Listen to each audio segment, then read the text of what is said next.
The crimson warning lights of the research station cast eerie shadows across the medical bay as Daisy collapsed against the sterile white wall.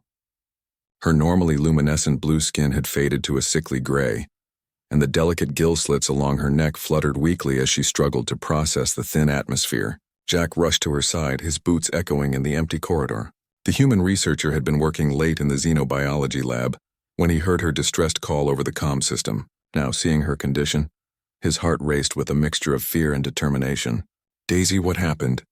he asked, kneeling beside the Aquarian scientist who had become his closest colleague over the past 2 years of joint research. Her large opalescent eyes met his, filled with a resignation that chilled him to the bone. "Corythian spine. Extract," she whispered, her voice barely audible through her species' natural vocalization chamber. "I was analyzing the sample. Accident." Jack's face went pale. He knew exactly what she meant. The Corythian spinefish were among the most venomous creatures discovered in the Andromeda sector.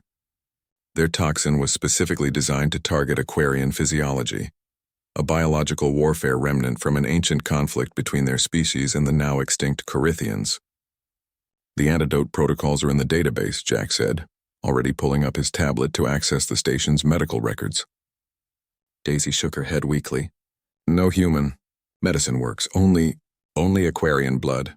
Specific enzymes." She coughed, a sound like water flowing over smooth stones. "Home? 3 days away. Too far." Jack stared at the readout on his tablet, watching her vital signs fluctuate wildly. The Corythian toxin was designed to disrupt the unique copper-based hemoglobin that Aquarians use to process both water and atmospheric oxygen. Without the specific neutralizing enzymes found only in Aquarian blood, Daisy would die within hours. "There has to be something," Jack muttered, scrolling through medical databases, xenobiology texts, anything that might offer a solution. His fingers flew across the screen as precious minutes ticked away.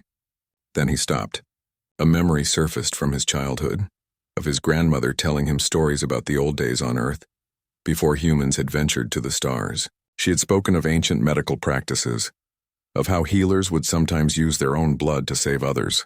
"Symbiotic adaptation," Jack whispered, his mind racing through the implications. "What?" Daisy asked, her voice growing weaker. Jack turned to face her, his eyes bright with sudden inspiration. "Humans are adaptable, Daisy. It's what we do.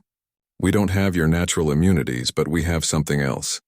Our blood carries universal adaptation markers. Stem cells that can be programmed to produce almost any enzyme if given the right template." Daisy's eyes widened with what might have been hope or horror. "Jack, no. Human blood, incompatible. Could kill us both." But Jack was already moving, pulling a medical kit from the emergency cabinet. "Not if I introduce the right catalyst first." He withdrew a small vial from the kit, a sample of Daisy's blood he had been studying for their joint research on cross-species immunity. "Your blood contains the enzyme template. If I introduce it into my system first, let my stem cells adapt, then your blood becomes the antidote," Daisy finished, understanding dawning in her expression. "But Jack, the risks are worth it," he said firmly, already preparing the injection. He looked at her seriously. "We're partners, remember? In science and in friendship. I'm not letting you die because of some ancient biological warfare." Before Daisy could protest further, Jack injected himself with a carefully measured dose of her blood sample. He gritted his teeth as his enhanced immune system, a standard modification for deep space researchers, immediately began analyzing and adapting to the foreign biological markers. Minutes passed in tense silence. Jack could feel his body working, cellular machinery reshaping itself to accommodate the new biological information.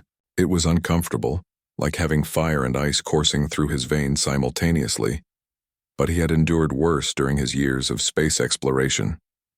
Finally, he nodded to himself and picked up a medical scalpel. Without hesitation, he drew the blade across his palm, letting his blood well up in the wound. "Jack, what are you—" Daisy began, but stopped as she saw his blood. It had taken on a strange silvery quality, shimmering with an almost ethereal light. "Adapted hemoglobin," Jack explained, extending his bleeding palm toward her. "My blood should now carry the neutralizing enzymes you need, packaged in a form your system can process." Daisy stared at the offered blood, her mind struggling to process what she was witnessing. No species she knew of could adapt their biology so rapidly, so completely. It should have been impossible. How? She whispered. Jack smiled, though his face was pale from the stress his body had endured. Because we're human, Daisy. We don't have natural immunities like your people or perfect environmental adaptation like the Centaurians or the hive mind efficiency of the collective. What we have is the ability to become whatever we need to be, whenever we need to be it. With trembling hands, Daisy reached out and pressed her lips to his wounded palm, allowing his transformed blood to enter her system. Almost immediately, she could feel the change. The burning sensation in her gills subsided. Her skin began to regain its natural luminescence and her breathing steadied. Within minutes, she was sitting upright, staring at Jack with something approaching awe. Your species? You can just adapt like that? Change your very biology on command. Jack shrugged, wrapping his palm with medical gauze. Not on command exactly, but when we need to, when someone we care about is in danger. Yes. We find a way. Daisy was quiet for a long moment, processing the implications. The other species in the galaxy, she said slowly. They all fear humans because of your military capabilities, your expansion rate, your technology.